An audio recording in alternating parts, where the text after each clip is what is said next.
我想先带你去看一座塔。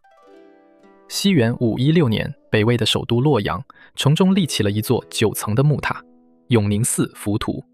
整座塔全用木头架成，按照亲眼见过它的人记载，连同塔顶的金固去地1000尺，相当于今天30-40层楼的高度。它有多醒目？原书只用了一句话：去京师100里，以遥见之。人还在离京城100里外的路上，远远的就已经能望见它了。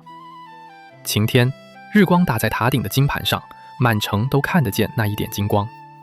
夜里起风的时候，塔上130枚金铎一齐作响，10几里外都听得清清楚楚。1500年前，它是当时全世界最高的木造建筑，也是一个王朝最意气风发的象征。当时的人大概都相信，这座塔会和这个王朝一样千年不倒。可是你大概想不到，这座塔只在云间站了18年，就在一场雷火里烧成了灰。而它脚下那座城，拥有1000多座寺院，当时地球上最繁华的都城之一，也在短短10几年间，从极盛跌到崩塌，最后沦为一片长满野草的丘墟。今天20分钟，我带你读一本1500年前的废墟笔记《洛阳卡览记》，跟着它回到那座塔还从立着的洛阳，看一场繁华如何盛开，又如何熄灭。先说这本书和写书的人。书名《洛阳伽蓝记》，伽蓝是梵语，意思是寺院。书名直译就是洛阳佛寺记。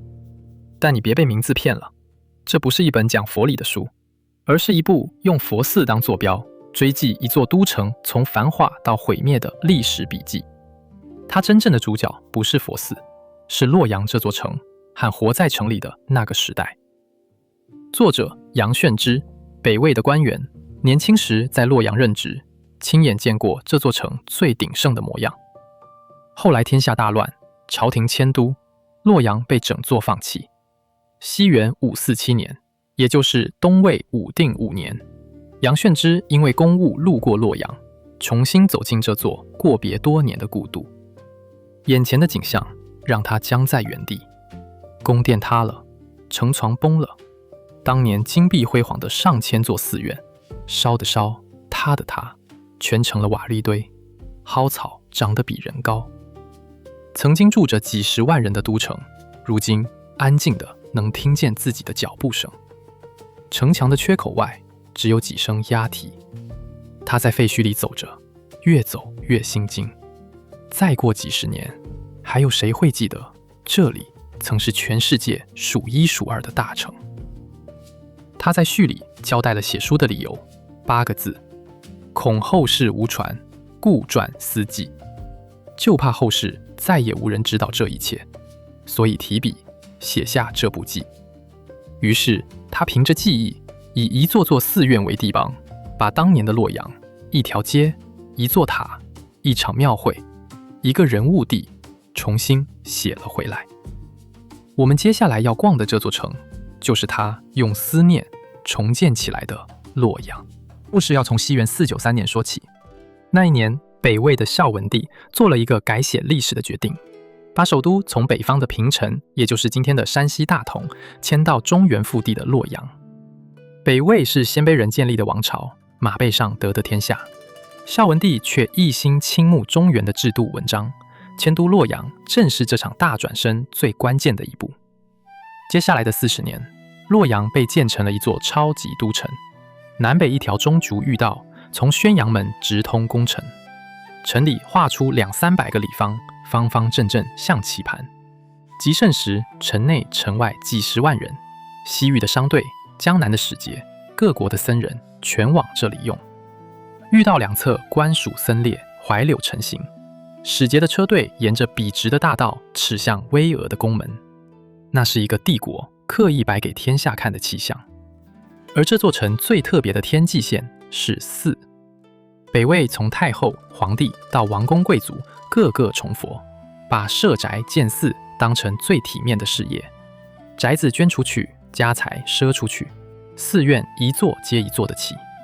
杨炫之说，极盛的时候，京城表里凡有1000余寺，城里城外大大小小1000多座寺院。那是什么景象？他用16个字形容：招题结笔，宝塔幛裸，真写天上之姿，静摸山中之影。寺院像书池一样密密排开，宝塔成片成林，每一座都争着把天上宫阙的样子搬到林间。金色的塔玉和皇家的灵台比高，讲堂盖得跟阿房宫一样壮丽。1000多座寺，一座比一座华丽。在那个时代，这不只是信仰，更是一个王朝鼎盛国力的炫耀。而这一切的最高点，就是我们开头望见的那座塔。纪元516年，真正长成的灵太后胡氏，在皇宫前的御道西侧立起一座皇家寺院——永宁寺。她要的不是一座寻常寺院，而是一座让全天下抬头仰望的纪念碑。永宁寺的塔到底有多高？杨慎之说，木塔9层，举高90丈，连同塔顶的金玉合去地1000尺，人还在百里之外，就已经遥遥望见它了。塔顶有金宝瓶，瓶下是11重呈露金盘，塔身每一层的赤角都挂着金舵，上上下下一共130枚。每当高峰涌夜，宝铎和鸣铿锵之声，闻及10余里。1500年前，这座木塔就是当时全世界最高的木造建筑。塔的4面，每一面开3户6窗，门扇全漆成朱红色，门上镌着5形金铃，光是金铃就有5400枚。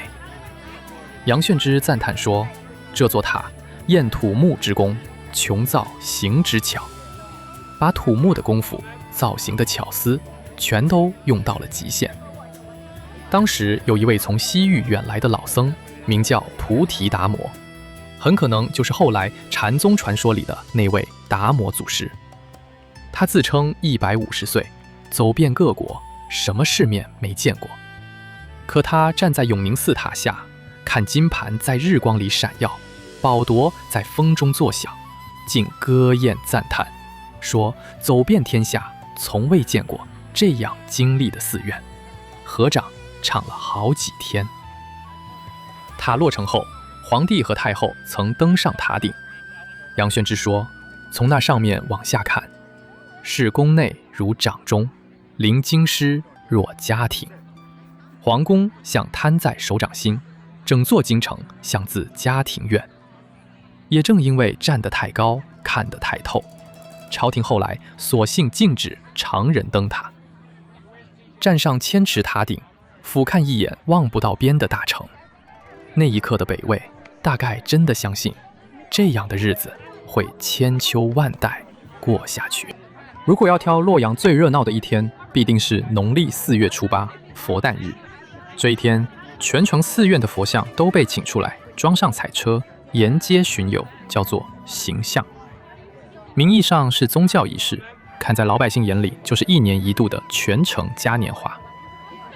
城西长秋寺的队伍最抢眼，彩车上做出一头6牙白象，逼着佛像走在前头，扮成辟邪狮子的开道。队伍里有吞刀吐火的，有爬杆走索的，奇迹一幅，冠于都市。杨炫之说，彩车停到哪里，哪里就被围得水泄不通，观者如堵，人挤人，甚至常常有人被踩伤。早鼓一响，满街的人踮起脚尖，孩子骑在大人肩头，半天挪不动一步。最盛大的场面在城南的景明寺。4月初7，京城各寺的佛像上千尊，先集中到这里。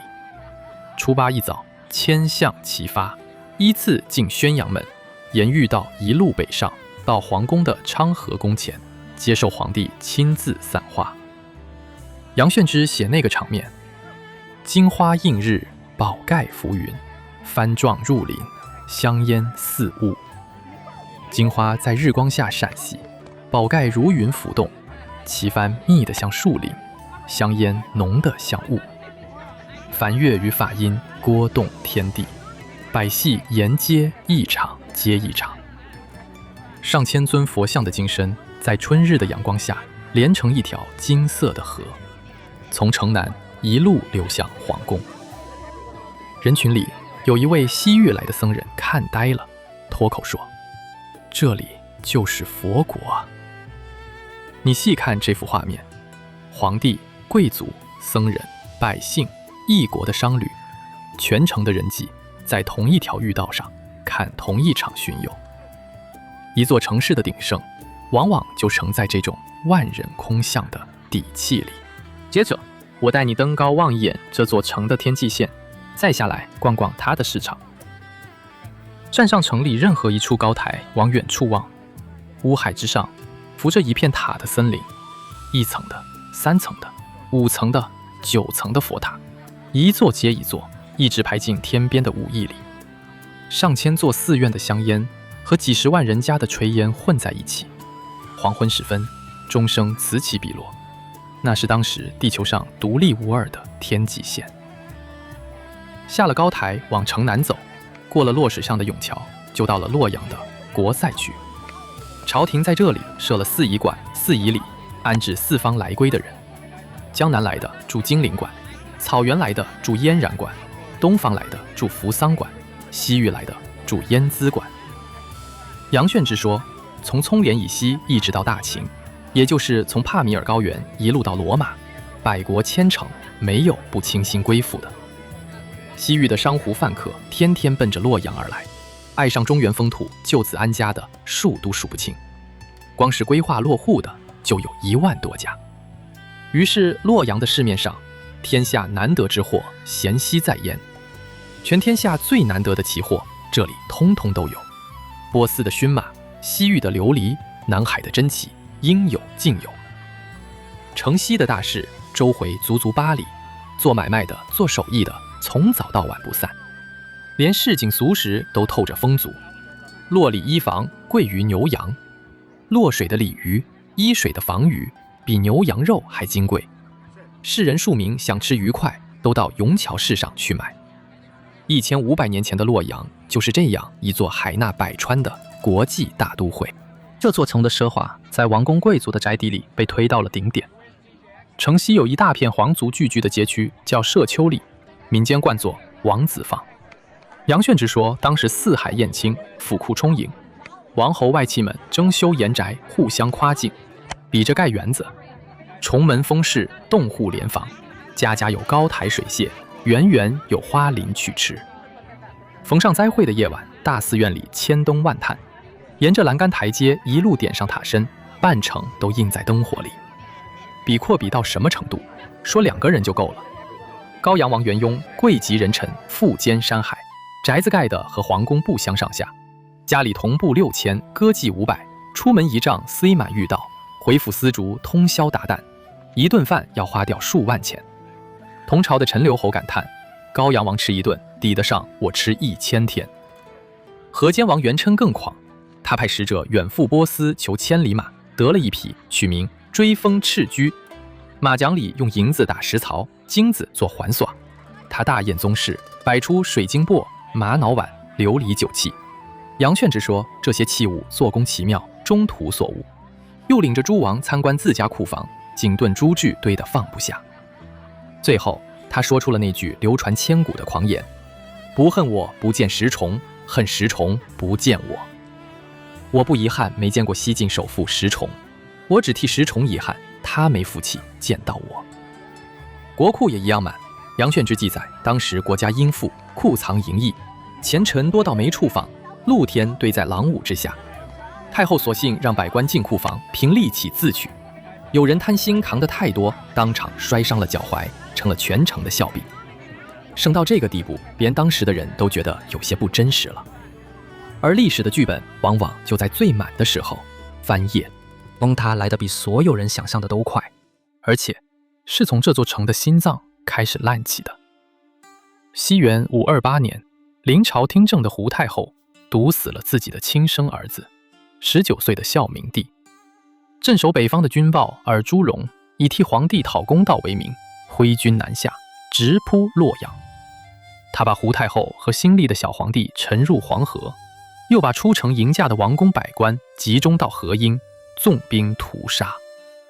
朝臣死者2000多人，北魏的皇族和整个朝廷的精英几乎在一个上午被杀光，史称河阴之变。杨炫之冷冷补了一笔后果，经河阴之役，朱元献郡。皇族死绝了，王侯们的豪宅没了主人，大多被改成寺院。前面那些争修园宅、银槽金锁的王爷们，连人带宅，一夜之间成了过眼云烟。6年后，西元534年2月，轮到那座塔了。永宁寺9层浮屠，在一个雷雨交加的清晨起火，火从第8层烧起，当时雷雨晦明，天上还夹着线雪。皇帝派1000羽林军赶去救火，无济于事。全城百姓僧俗赶来，眼遮遮看着他烧，悲哀之声震动京邑，哭声震动了整座京城。有3个僧人悲痛难抑，当场投火而死。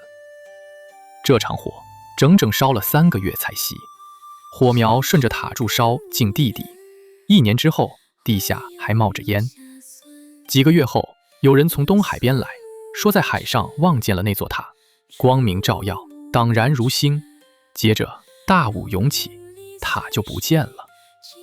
一座城最后的体面，竟要靠一场海市趧楼来保存。同年10月，权臣高欢检朝廷迁都邺城，邺令一下，洛阳的官署、会口被成批迁走，车马载着家当从城门鱼贯而出。回头望去，千寺之城在身后一日日空了下去。北魏随即分裂成东魏、西魏，洛阳沦为两军拉优的战场。那个盛世正式散场。13年后，西元547年，杨炫之回来了，就是我们开头讲过的那一幕。但这一次，请你跟着他的眼睛，把这座城好好看完。他在序里写下了所见的一切：城郭崩毁，雍室倾覆，寺观灰燼，庙塔丘墟。城墙崩塌，宫殿倾覆，寺观烧成灰燼，庙塔沦为荒丘。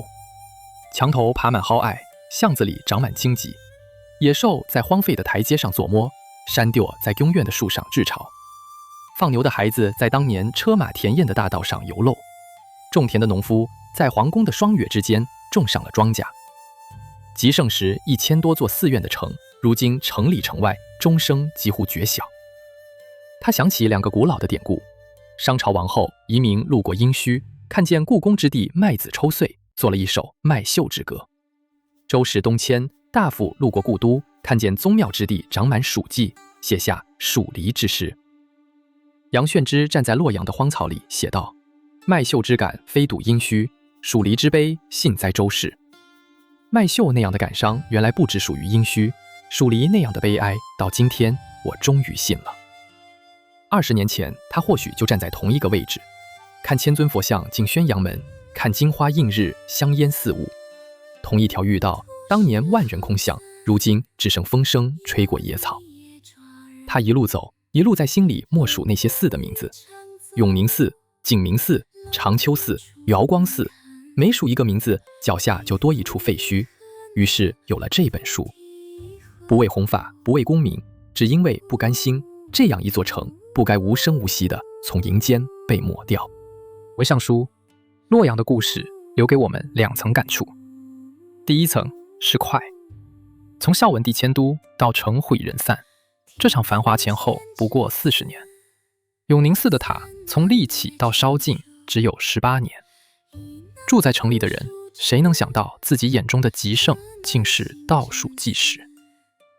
河阴之变的前夜，王子坊里还在比谁家的马槽是银的。